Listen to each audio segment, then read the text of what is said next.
Welcome to Picks with the Professor, the show where a real statistics professor gives you sports betting tips. I am your host, Professor Sides, and for the latest updates, information, and picks, you can follow me on Twitter at Professor Sides. Today is Friday, August 5th, 2022, and this episode covers all of today's Major League Baseball games. In case you're new here, I've built a mathematical model for win probability and totals using hitter and pitcher projections I've created along with weather data in order to make one side pick and one total pick on every game that's played 7 days a week, though there are no Sunday shows. That doesn't mean that I recommend you do the same, as my goal in this episode is to share key information about today's games, give you a few things to think on, and explain what the model or I like or don't like a certain play in order for you to come up with picks that you are comfortable with. I never recommend blindly tailing or fading any pick, but rather to hear the justifications and thought processes to make sure you're fully on board with me or against me before investing your hard-earned money. And as I go through my plays, remember that there are no locks in gambling. So what I'll give you are loves, likes, and leans to indicate my confidence level with respect to scaling wagers. And as always, please remember that good and bad variance will occur. So as much as I'd like to say it'll be profitable each and every day, that is an impossible reality for any gambler. Yesterday, the model continues to roll with regards to the money line plays. Been talking about it. It's been a nice little run, and you never really know when that's going to end or when you're going to have an off day on that. There's variability in sports, there's variability in gambling, but it's been just a fantastic run for those money line plays. I think the model's seeing a lot of things really well with regards to team valuation that other people are just missing. And that's always exciting when that happens. That gives us a lot of edges to exploit. And hopefully we can exploit several more of those again today. But before we get to those games, some reminders. Please hit that like button if you're on YouTube. Also, if you aren't yet, please consider subscribing or following. It's free. And the only way is when you turn notifications on to ensure you don't miss any of the college basketball, MLB, or college football content that this channel provides. Share with a few others in the game. Hit me up on Twitter or drop a comment on YouTube. I love those and try to respond to as many as I can. And also, we've partnered with Horse Racing Today. You can find their stuff at horseracingtoday.net if you wager on horses. They've got a team of 5 with over 125 years of combined experience in handicapping horse races. There isn't an angle they don't know or bias they can't identify. Today, their favorite play is over at Ellis Park Race 5. So check out their YouTube shows or website. Those links are in the description. Today, we've got one afternoon game. Marlins at the Cubs. It'll be about 80 degrees for the entirety of this game. Winds will be blowing in at about 10 miles an hour. So that's, of course, going to really affect things in Wrigley, especially knowing that the gust can be even higher at that park. So some pitcher-friendly weather, especially with regards to the wind. Not a chilly day, of course, it's August, but not a hot summer day in Wrigley whatsoever. So we're going to help these pitchers out a little bit. Looks like Edward Cabrera is going to get called up and get the start for the Marlins. That's what we're projecting right now. In his 3 outings, he's had good results with a 3.45 ERA. The advanced metrics say he hasn't pitched that well, but of course it's only been in about 15 innings. He projects right around league average. Versus Justin Steele, 3.86 ERA. Advanced metrics say maybe even a little bit better than that. Steele's a guy that I like and we've backed a lot. He gets an above average rating according to the model. So a slight edge with regards to the Cubs and the starting pitcher. An edge with regards to the offense for the Cubs. Not that I think the Cubs offense is that good, but this Marlins offense is really bad as well. And then relievers, Marlins a slight edge. But I mean, this is not very good baseball here in the afternoon game. Unfortunate that we get an afternoon game and it's not going to be an exciting one. Model says Cubs minus 126 is the number with a total of 7.9. So we'll see what numbers come up and I'll make an official play on this one once we have more information and the line is out there. For the night game, 7:05 Eastern first pitch, and that's at the Phillies. Got the A-grade winner with the Phillies last night. Couldn't get the over on a game that went 4.5 innings and did get to 9 runs. But because they didn't play those last 4 innings, I never had a chance to get to that over, unfortunately. Probably one that you would assume would get there. So it always stings when that happens. Sometimes that sort of stuff helps us out. Sometimes it hurts us. It kind of goes both ways. Last night it didn't bode as well. Personally, if you took the recommended play of the over. And we're going to have some more rain issues tonight. We've got over 70% coverage here in the area throughout the evening. So if you're a DFS player, just regular fantasy, however you're kind of playing this one, just be careful. There's some rain in the area again that could affect this game. Might be an early postponement as well, so just something to keep an eye on. Hard to know this far out, just so that there might be some issues there. If it does happen, it should be warm. It should be in the upper 80s to start, low 80s to close. Winds will be blowing out at about the 5 to 10 mile an hour range. Again, if it happens, it'll be Josiah Gray versus Kyle Gibson. Josiah Gray, a solid pitcher, right around league average. 4.59 ERA, advanced metrics, maybe not quite as friendly as that, but not too bad.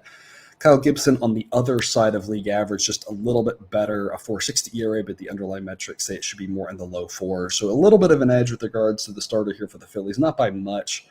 Of course, they'll have a big edge in the pen and a big edge with the offense. So I'm again comfortable laying a large number with the Phillies. As long as this number starts with a 1, I think it's a pretty solid investment. I'll take minus 184 on the Phillies with a B grade, as the model thinks it should be minus 212. Again, this Nats team isn't very good.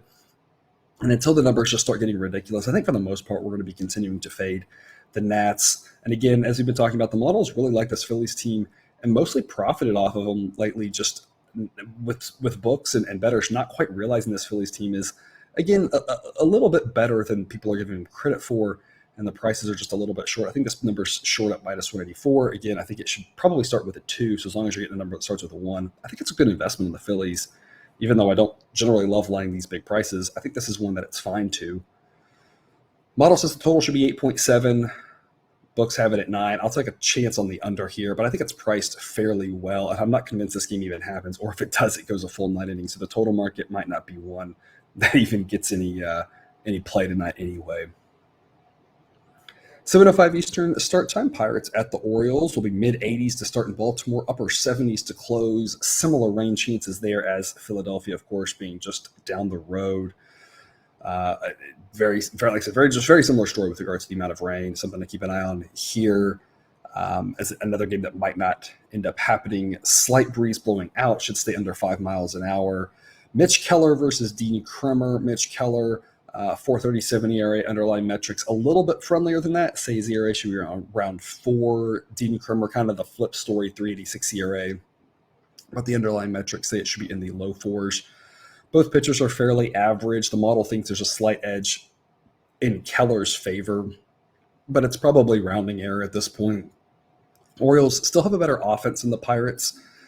They have much better relievers. That's, I think, where the difference in this game happens, that the Pirates relievers just can't be trusted, but the Orioles relievers can. I think it's going to make a big difference here in a game that it's not like you project either starter to be going 7 or 8 innings. Relievers going to have a big hand in this game, and that's massive edge. Orioles at home, I think minus 143 is a pretty decent number to take.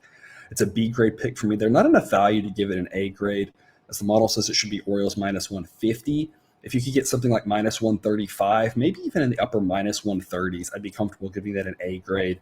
But in these mid minus 140s, it's just not quite enough value to get that excited and give it that A letter grade, in my opinion. So I like the Orioles.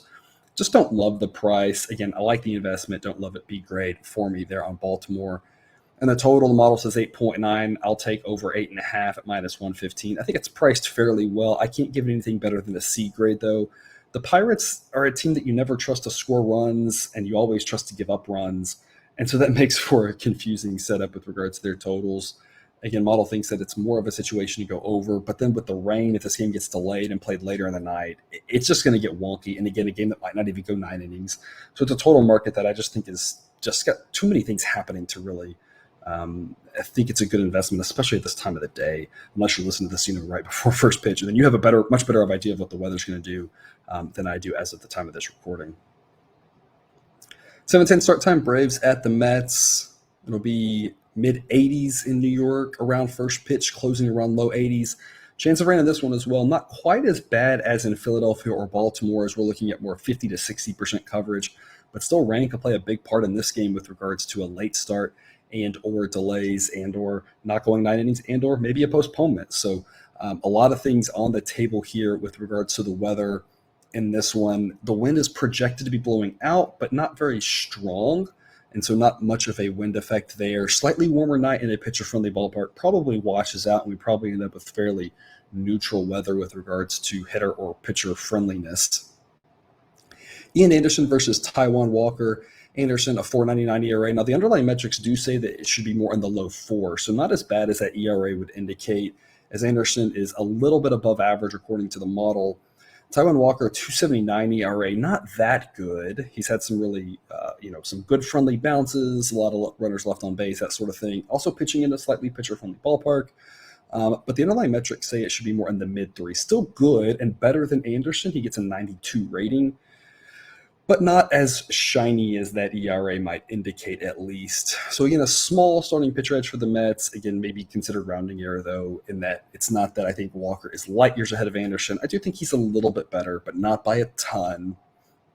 Mets have an edge on offense over this Braves team, though, according to the model. The Braves have an edge in the bullpen, but that's the smallest kind of edge they have. Maybe that kind of cancels out a little bit here with regards to the edge that you might give Walker over Anderson, but that still leaves the game in New York and still gives the Mets an edge on offense. So I think the Mets are the side you want to be on here at these short prices. Minus 129, I think, is a decent price to lay. It's similar to last night.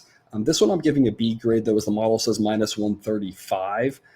I think as long as you're in the 129 minus 130, maybe the really low minus 130s, I think it's okay for a B grade. But those mid 130 and upper 130 prices would drop to a C grade, as again, you're paying a little bit more of a premium, which is just a little bit less exciting with regards to how much you want to invest. But anything here around this 130 number, I think is a solid investment on the Mets. I think they're a good team. It's not that I don't think the Braves are good.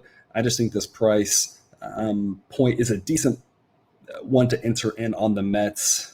Again, pitching-wise, I think it's mostly a wash. Mets have a little bit better of an offense in at home. I'm comfortable laying the short number. B-grade pick on the Mets for me here. With regards to the total model, to 7.7. I'll take the under 8.5, but again, as you talked about, there's just a lot happening with regards to this weather. If there is delays in this one and it finishes, that probably helps the under, as it'll be a cooler night as it goes along, and so that would make the projected total even lower. So I like that under, but there's just so much happening here with regards to the rain chances, with regards to the fact that this game might not go 9. And both of these offenses can put up runs in a hurry. We saw a lot of runs last night, so it's just not a total that I really feel that confident in. So the model likes this under a little bit more than I do. I'm only giving it a C grade. If you trusted the model on the totals fully, probably would be more of a B pick. 7:10 Eastern start time, Rays at the Tigers. Mid-80s to start, around 80 degrees to close. A small chance of rain, some lingering showers, but not nearly as bad as what we're seeing over on the East Coast. Winds will be blowing in at around 5 miles an hour for this one. Corey Kluber versus Brian Garcia. For the Tigers with Garcia, they're treating this mostly as a bullpen game, not expecting a lot from Garcia, not expecting a lot of length. If he does, then that's obviously just a bonus, but otherwise, for the most part, counting a lot on this Tigers bullpen, which is better than average, and so that's not necessarily a bad thing. Of course, the biggest issue with the Tigers is their bats are terrible. Tampa's offense, league average. Relievers a little bit better than average. Those relievers have kind of bounced all around this league average number all season in my ratings. Corey Kluber, an above-average pitcher, a 4.03 ERA. The underlying metrics say it should be closer to 3.5. I love this under. It's my favorite under of the night. Under 8.5 gets an A grade. Model says 7.9. I don't really trust the Tigers ever to score, and this Rays team, like I said, in general, more of an under team, I think, than an over team. Their bats are decent, but just I don't think good enough here to get us to this number by themselves. And I'm not sure how many runs the Tigers can score, but I don't think it's very many. I think getting to 9 seems unlikely. I think 7 or 8 is the most likely outcomes for here. I think this total should be 8. Why we're getting a free extra half run, I don't understand. I don't think that what the Tigers are going to throw out there pitching-wise just is going to lead to disaster.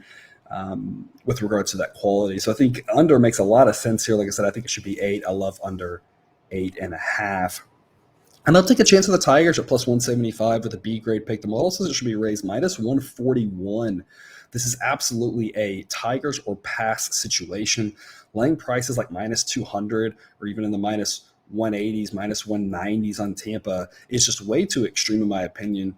Kluber's not a bad pitcher, and this Rays team is absolutely better than Detroit, but to go on the road and lay this price, if you're laying a price like minus 200, you have to win 2 out of 3 plays. That would imply that if this was the only game you're playing all season for 162 games, that the Rays would have to be a 100-win team on the road here at Detroit. And again, I don't think Detroit's that good. I don't think the Rays are, but I actually don't think the Rays are good enough to do that, right? Like on the road, winning 100 games, you'd have to be a pretty good team. And the Rays, I just don't think are in that caliber. I still think they're a notch below I think they're a notch below even that second tier of teams, right? You got that second tier of teams, the Braves, the Mets, the Cardinals. I'm not even sure they're in that tier. I think they're kind of in that third tier of team, and to imply that they win this game 2/3 of the time just seems really steep to me. So, like I said, I think it's Tigers or pass. I think there's some pretty good value here on the Tigers, plus 175. It's not that I absolutely think they win. I just think it's a good enough price that it's worthy of an investment. So, a B grade play for me on the Tigers. And like I said, I just love this under. I think it's a low scoring game. Tigers maybe pull it out for us, and if so, the payout is really exciting. Same start time here, 7:10 Eastern. Last one in this time slot for us. Astros at the Guardians. Low 80s to start, upper 70s to close. Still some chances of rain here in Cleveland. Again, not as bad as the East Coast. Maybe a little bit more concerning than what we saw in Detroit. We're in 30 to 40% coverage, so we'll know more as this one gets closer. More of along the lines of, I think this game gets played, but more chance of a delay than anything else, where some of those East Coast games just may not happen at all. Winds will be blowing out around 5 miles an hour, so not too much help there with regards to the hitters. Framber Valdez versus Hunter Gaddis. Framber, of course, having a fantastic season, 2.80 ERA. Underlying metrics say it should be in the low threes, so not really a lot of deception there, as he's been really good. You can look at that ERA, and that's how good he's been. There's really no smoke and mirrors to that. One of the top pitchers in the game at this point. Fairly consistently, I think you could say this season most people would have him in the top 10 to top 15 of pitchers in baseball here for the Astros. Of course, their relievers are pretty solid. Their offense is really good. Astros are a fantastic team. Going on the road to face a Guardians team, though, I think is pretty solid. An above-average offense overall, above-average relievers. Obviously, a big question mark with Gaddis. No idea exactly what you're going to get from him. Again, the model's treating this as a bullpen type game just because it's we don't really expect Gaddis to go 7 innings tonight, so we're expecting a lot of bullpen work, but a lot of variability on this, which is kind of exactly what you want if you're backing the Guardians. You want a lot of variability because if he gets shellacked, it's okay, but if he has a great start, maybe they have a puncher's chance on the plus odds and the money line. It's not the side I can take, though. I'm going to be on the Astros at minus 191. It's only a C-grade pick, though, because I just don't think there's any value in it. Model says Astros minus 182. It's just too high of a price to get behind that much on the road, again, just with a lot of variability on the other side. And if the Astros come and run away with this game, you're still just investing a lot of money for a little bit of not a huge return. And if Gaddis goes out there and throws 5 shutout innings, all of a sudden these odds are going to look pretty scary. So I don't really think there's any value to invest on either side. Like I said, I'll take the Astros just because Framber's a guy that for the most part has been pretty trustworthy. But it's just not a price I'm that excited about. Again, model says there's no real edge. So I'll take a flyer on the Astros, but just not a great investable opportunity in my opinion. But I do like this under at 8.5. Minus 105 on the juice there is also nice. B grade pick for me. Model says 8.3. Framber should be able to keep the Guardians' bats in check.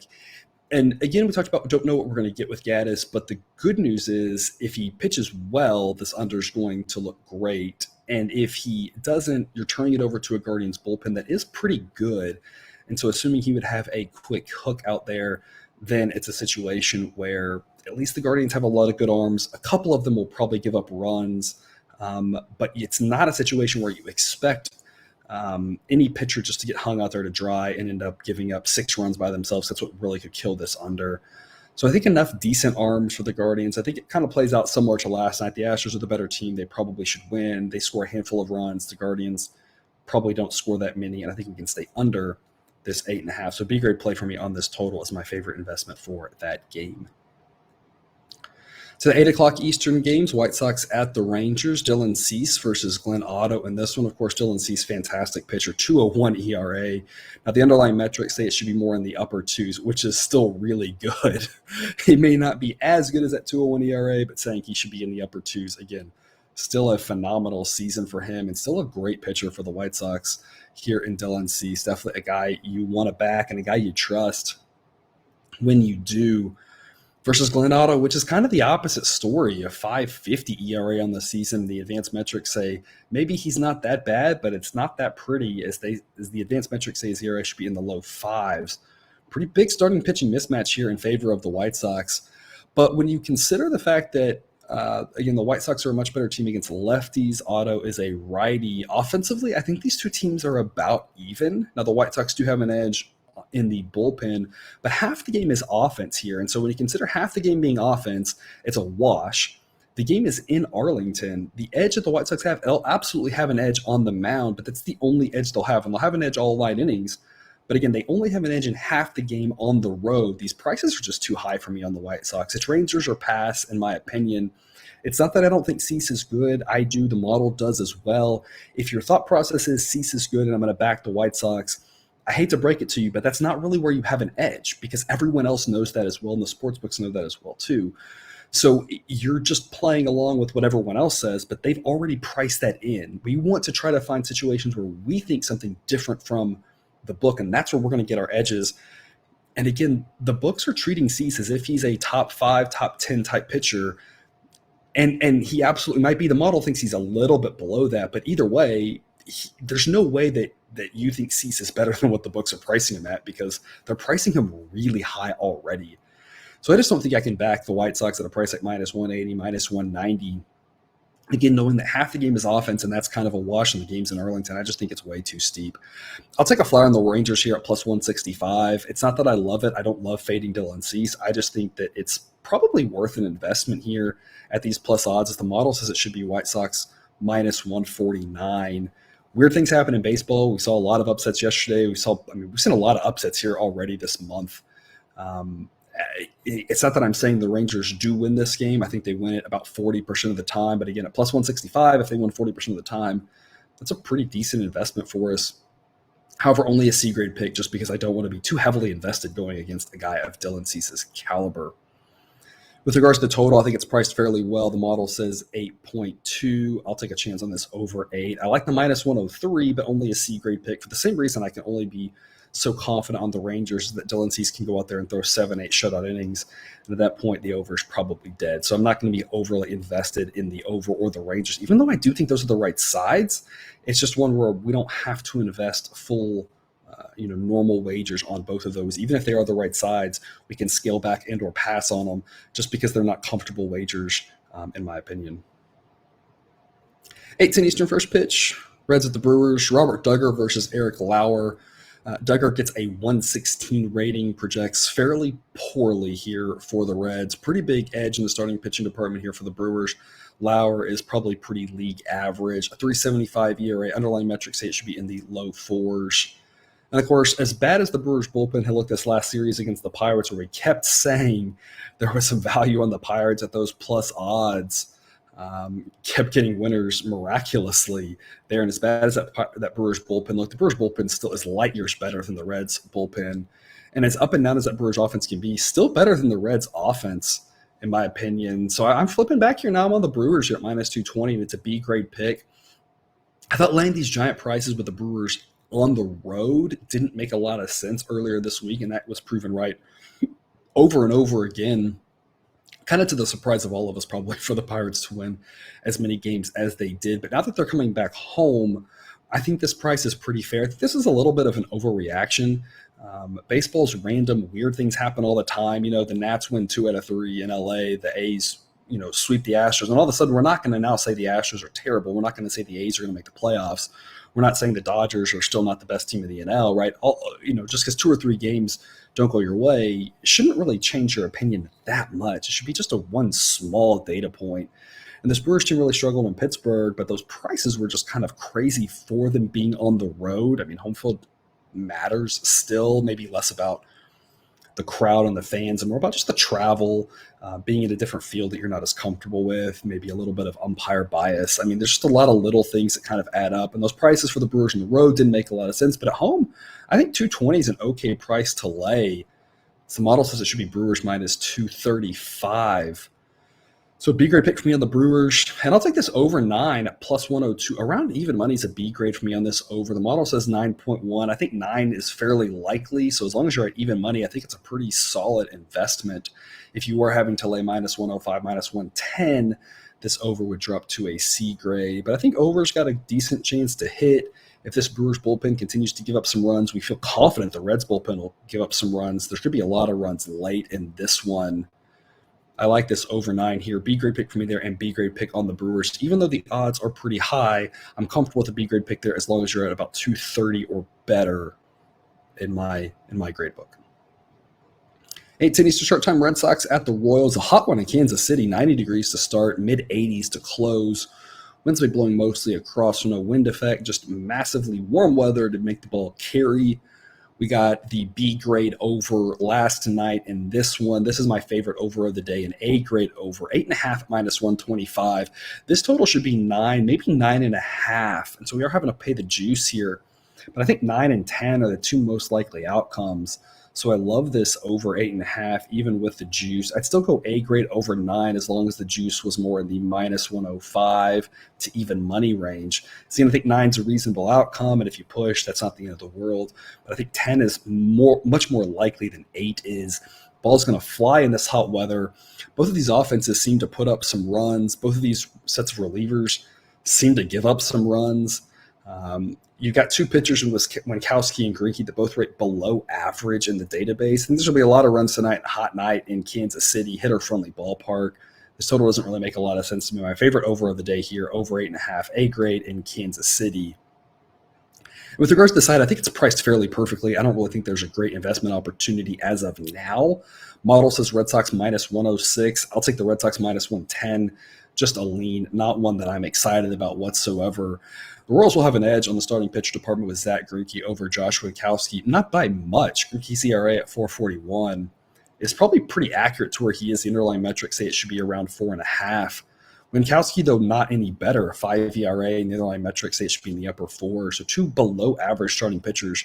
Slight edge to the Royals here, but that's, of course, the only place they'll have an edge other than the game being in Kansas City.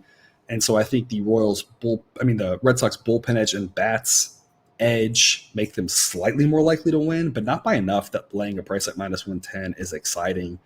Not a great investable opportunity, in my opinion, with regards to deciding, and I think the books have hung a pretty solid number, except for the fact that the total, like I said, I think is underpriced by about half a run to a full run, as I expect a lot of runs there tonight in Kauffman Stadium. 8:10 Eastern first pitch, Blue Jays at the Twins. Another warm one here in Minnesota, around 90 degrees to start, low 80s to close. Winds will be blowing in/across at 10 to 15 miles an hour, so some strong winds here. Maybe helping the pitchers, maybe just pushing the ball across. At this point, I'm giving it a little bit of a boost to the pitchers with regards to the wind. That'll at least help cancel out a little bit of the advantage that the hitters are going to have with a warmer night. So for that offsets a little bit there for the pitchers. Two pitchers that I'm starting to like here a little bit. Jose Barrios is a guy we've talked about all year, a guy we've liked to fade, but he's starting to pitch a little bit better here this last month. Starting to trend more towards the good versus average. All season I've been talking about the fact that this guy's just an average pitcher. That's where he was in the database. He was hovering around the 98, 99, 100 rating. Now his rating's all the way down to 93. Again, starting to trend in that good direction, and the underlying metrics a lot friendlier to his ERA than the results have shown, saying that he should be more in the low 4s. So Barrios is a guy that I'm kind of high on, or I'm optimistic on going forward. Absolutely what the Blue Jays need. They need him to step up and be that really good third starting pitcher behind Gausman and Manoah. And then Tyler Mahle for the Twins, a guy who's pitched fantastic this season outside of Cincinnati, a 4.40 overall ERA, but the underlying metrics say it should be in the mid to upper 3s. Got a slight starting pitching edge here to the Twins, but I think it's probably pretty close to rounding errors. Again, I'm optimistic on both of these pitchers. Bullpens are both above average right now with the additions that the Twins have made. They've got the Twins relievers as better going forward. Offensively, both good offenses, but both offenses that are going to do a little bit worse against righties than lefties. I like this under 9. It's a B-grade pick for me. Yesterday's game was trending towards the under until a couple of errors really just spiraled things out of control. It will be a hotter night, but if the wind's going to help us out, and again, two starting pitchers and two sets of relievers that I really trust. I think 9's too high here. Model says 8.6, and I tend to agree that 8.5 is the right number for this one. So B-grade pick for me, this under 9 at minus 120. But I'm going to go back to the well here with the Twins. Didn't work out for us last night. But an A-grade pick on the Twins here at plus 105 today. Yesterday's game played out exactly like I was talking about. Low-scoring game. Anything can happen. And I gave the Twins an edge with regards to their relievers there at the end. as it turned out, they made a couple of errors, and like I said, things just kind of spiraled out of control for them. But if we get that same sort of low-scoring game, I love the plus odds. It's not that I think the Twins are extremely likely to win this game. The model thinks they win this game 55% of the time. So there's really 2 points to make here. Number one is if you're a 55% winner at plus 105 odds, that's a fantastic investment every day of the week. But then second, even if it is this coin tossy type game, plus 105 makes a lot of sense. In general, I think the Blue Jays are probably a slightly better team than the Twins, but the game being in Minnesota matters. The fact that the Blue Jays crush lefties and they aren't seeing a lefty here matters. The fact that the Twins relievers are revamped and at this point I think a little bit better than the Blue Jays matters. Again, not that the Blue Jays are a bad team, but they've been a team that in general, if you've been backing them, you've been losing money, and if you've been fading, you've been making money. I think the price is just a little bit inflated on them. They're a sexy team. They're a fun team to watch, but I just don't think they're quite as good as the price indicates. It's an A-grade play for me on the Twins. I think they should be the slight favorites in this game, like I said, mainly because the game is in Minnesota. If this game was in Toronto, I'd have a different story and say the Blue Jays should be slight favorites. This game in Minnesota, I think, tilts it slightly towards the Twins. Plus 105 is tremendous value, so it's an A-grade play for me on Minnesota. Last game in this time slot here, 8:15 Eastern, first pitch, Yankees at the Cardinals. Fairly warm in St. Louis, mid-80s to start, around 80 degrees to close. Winds will be blowing mostly across, maybe slightly in to start, so maybe a little bit of help offsetting a slightly warmer night in St. Louis. Nestor Cortez versus Dakota Hudson. Cortez, 2.53 ERA, underlying metrics say it should be about a full run higher than that, so still good, just maybe not great. Dakota Hudson, below average according to the model, 4.11 ERA, but the underlying metrics say it should be more in the upper fours. So pretty big edge here for the starting pitcher department for the Yankees. Cardinals offense good, Yankees offense great, so still an edge there for the Yankees as well. And relievers, Yankees have an edge there as well. So Yankees have an edge in all three facets of this game. However, in St. Louis, I think the prices are just a little bit too high on the Yankees. A lot of times the prices are too high on the Yankees and the Dodgers and the Astros. We've been talking about that with those three teams. If the model says there's an edge, you really want to jump on it because, in general, those prices are inflated. So if they aren't, it's a huge time to jump all over it. I think this price is just inflated. It's Cardinals or pass for me at this point. Model says it should be Yankees minus 127. I'll take a C-grade pick on the Cardinals at plus 134. I think there's some decent value here. It's an investable opportunity. Your real hope here is that Dakota Hudson can keep them in this game. He's not a very good pitcher, and this Yankees offense is really good. And, of course, he'll be facing a really good pitcher, Nestor Cortez. But if Dakota Hudson can keep them in this, I think plus 134 with the home team is a pretty solid investment. That's just the big question mark to me. I'm not convinced he can, which is why it's only a C-grade pick and not a B-grade pick, because I just don't feel overly confident that that's possible. The Yankees have been such a good team this year. It's hard to go against them too strongly unless the price is just way out of hand like it was against the Mariners a couple of those games earlier this week. This price is a little bit too friendly for the Yankees, but not so much that I'm saying you have to be on the other side. It's kind of a, like I said, I just don't think the Yankees are a great investment, but the Cardinals price is somewhere between and okay, that's a solid value play. And so again, how you kind of feel about Dakota Hudson, I think, shifts that between just straight pass or maybe the Cardinals are worth a flyer tonight. I'll take them at plus 134 with a C-grade pick, but I like this under 8.5. It's a B-grade pick for me. Model says 7.9. It's only not an A grade because this Cardinals offense is pretty solid and this Yankees offense can put up runs in a hurry. So I just can't give it an A grade knowing that either one of these offenses can put up a crooked number in a heartbeat. And so I just don't want to be over-invested in that situation. But it sets up to be an under. Cortez is good. Both these relievers are good. And again, it's not the hottest of nights in St. Louis in what's a fairly pitcher-friendly ballpark when it's not 100 degrees, which it is a handful of times in St. Louis.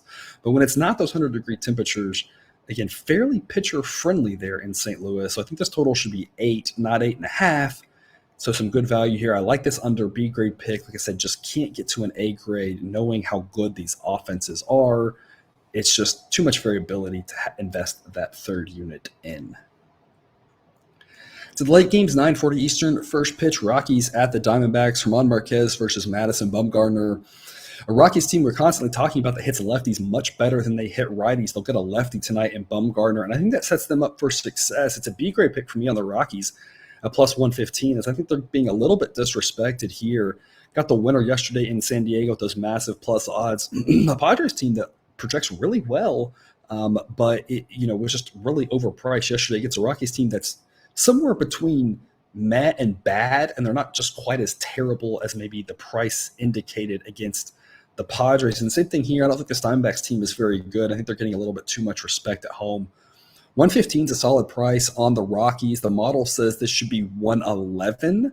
So it's one where I think the Diamondbacks have a slight edge, but not by that much. Plus 115 is pretty solid odds in what amounts to what I think is a coin toss game. Again, mainly because the Rockies bats start to have a little bit of a pulse when they face a left-handed pitching. They at least approach the quality of bats that the Diamondbacks have. Neither set of relievers is worth anything in my opinion, but I'd much rather have Marquez pitching than Bumgarner.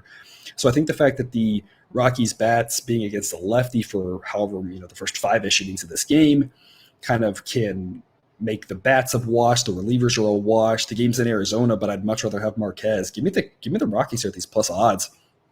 Anything in the plus 110 or better number, I think is a pretty solid investment. Marquez, a 5.30 ERA, but the underlying metrics say it should be a full run better than that. Part of that is the fact that he plays in Coors. The ERA is going to be inflated.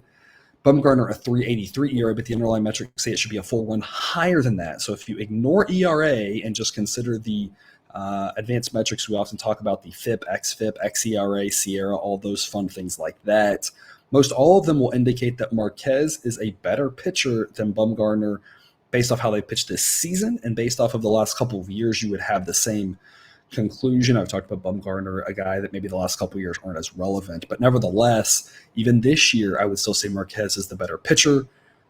Pretty decent edge in the starting pitcher department here for me for the Rockies. So I like the Rockies here at these plus 115 odds. B-grade pick for me there.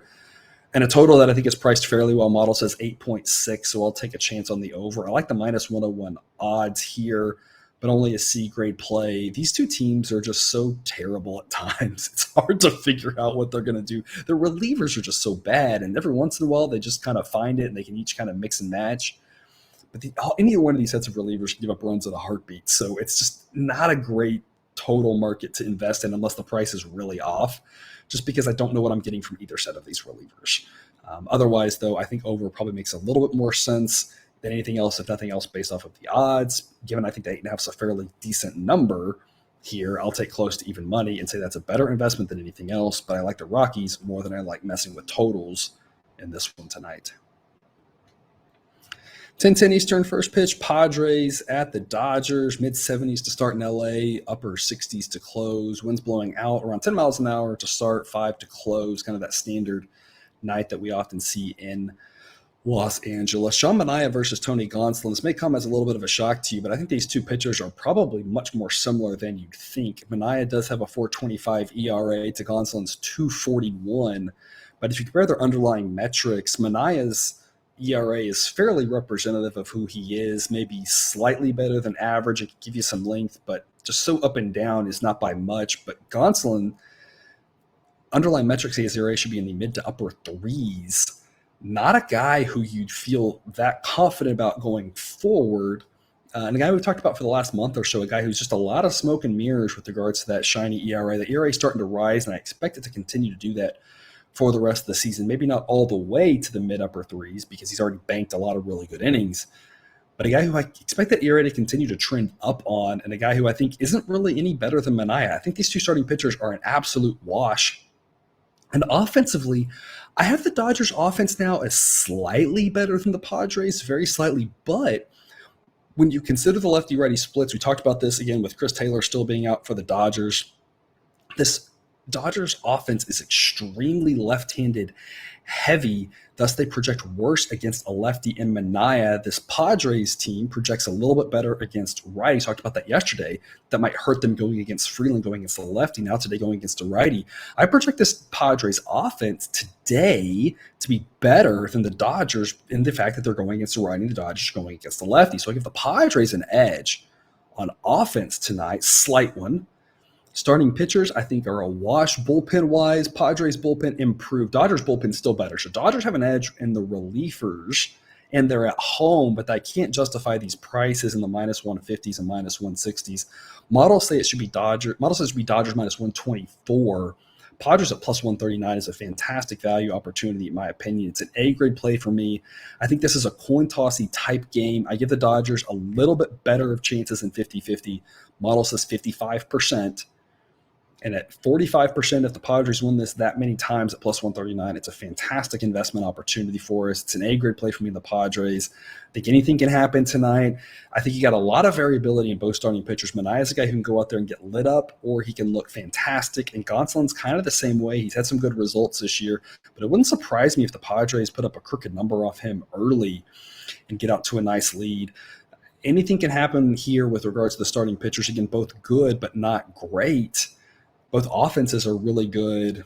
Plus 139 is just way too good to pass up. A-grade play for me on the Padres here in LA. With regards to the total, I think it's priced really well. It's one I wouldn't mess with whatsoever. Model says 8.6, so 8.5 with a little bit of juice on the over is spot on, in my opinion. I'll take a chance with the over here, knowing that either pitcher can get hit around pretty heavily, but it's not a total that I really love playing. I'd enjoy going over 8, but over 8.5 is a pass, really, in my opinion. So officially, I'll take a chance on the over, but it's not one I like messing with a lot at all. And then to close us out, Angels, the Mariners. Kids, hide your eyes from this one. This is sad times here. We're going to go with a B play on the Angels at plus 175. Our long run of the Mariners being undervalued might be coming to an end. We might need to play, some sad funeral music here in the background. It was a great run. The Mariners made us so much money. I'm not surprised. I've been saying this was coming. Given how many games before the break the Mariners won in a row, I really thought the prices were going to start getting crazy on them, and it was just a matter of time before this happened. It's maybe here. Maybe what we should say is, let's not be sad it's over. Let's be happy we had it, right? I mean, there's some cliches here for this. It lasted much longer than it should have. The prices in the Mariners should have started getting much crazier weeks before now. It was a great run, and I think those last two games against the Yankees, where they pulled out that slugfest on Tuesday night, and then they crushed the Yankees and Garrett Cole on Wednesday at plus odds. We had A-grade plays on both of those at pretty good plus odds. And I think that might have been the last straw for odds makers to be like, all right, fine. We're going to finally adjust here on the Mariners. It's not surprising that did it. What's surprising is it just didn't happen earlier. Mariners are still a really good team. This doesn't change my thoughts on them whatsoever. My thought on this game tonight, though, if you just ignore everything, you just start breaking it down piece by piece, right? Patrick Sandoval versus Robbie Ray. These two pitchers are probably a wash. The model gives 1.90 and 1.89. If we look at their numbers, Sandoval has a little bit better of an ERA, and he has better underlying metrics than Robbie Ray. He's beating Ray in ERA by half a run. He's beating him in the underlying metrics by about the same amount. Now, Ray's a guy who's a little bit more consistent, has more of a track record of being good, and a guy who's probably going to give you an extra inning on average than Sandoval. So that kind of then offsets the fact that Sandoval's been a better pitcher and the underlying metrics are better. So I think that all kind of comes out to be a wash, and you just say it's a wash here starting pitchers. Now, offensively, the Mariners have an edge, but they are projected to be below average against lefties. And I think that might be a key here in this game, that the model gives them a 104 grade overall on offense, but against lefties, and Sandoval's a lefty, they drop to a 94 rating. It's a pretty big drop there, as this Mariners offense is just extremely left-handed heavy, especially now without Rodriguez, makes that even more extreme. So the edge that the Mariners have on offense, I think, is diminished going up against the lefty. So it's a small edge on offense. And of course, they have an edge in the relievers, and that's been one of their strengths all season. They've had such good relievers. And the Angels don't. But this price is just absurd. Laying a price like minus 190 or minus 200 on the Mariners. They're a good team, absolutely, but without any edge in the starting pitcher department, with only a small edge on offense, it's basically just saying they're at home and they have better relievers. And that's good and enough to make them favored, but not by this much. The model says Mariners minus 153. So I'll take the Angels at plus 175 with the B grade pick. I hate doing it. It's just there's too much value on the Angels to pass up. The Angels hit 7 home runs yesterday and lost. And you know what? If they hit 7 home runs and lose, it's a ticket you just got to put on your refrigerator, right? I mean, what else are you going to say about that, right? And so I just think the Angels are the right side here at these prices. It pains me to say it going against a team in the Mariners has been so good to us, but I'm on the Angels here at plus 175 with a B grade pick. And with regards to the total, model says 6.9. I think 7 is a pretty solid number. So we'll take a C grade on the under. I think under makes more sense than over. Again, the Mariners below average against lefties, and I think both sets of pitchers are pretty solid. Pitcher-friendly ballpark. I think under makes more sense than over. I think it's investable. I think it's an investable under. It's just not one that I would invest heavily in, just because 7 is such a low number. But it's not a total that I would make 6.5. If I would make it 6.5, those are the under 7s I get really excited about. But I think 7's a pretty solid number. I would have just juiced the under heavier, so at minus 110. I think it's a solid investment opportunity, as I would have it more at minus 120, maybe even minus 125, if you ask me to hang the number personally.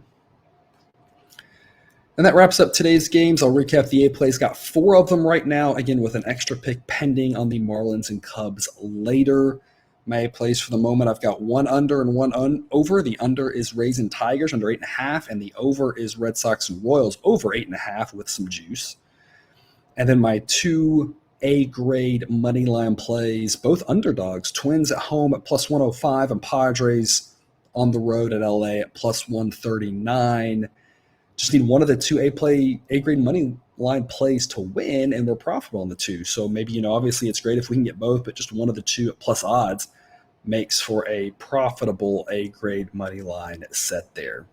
And that's all I have for you today. Thanks for tuning in to another episode of Picks with the Professor. A reminder to check out the Google Sheet for model picks, projections, and results. You can find that link and more at the website, www.pickswiththeprofessor.com.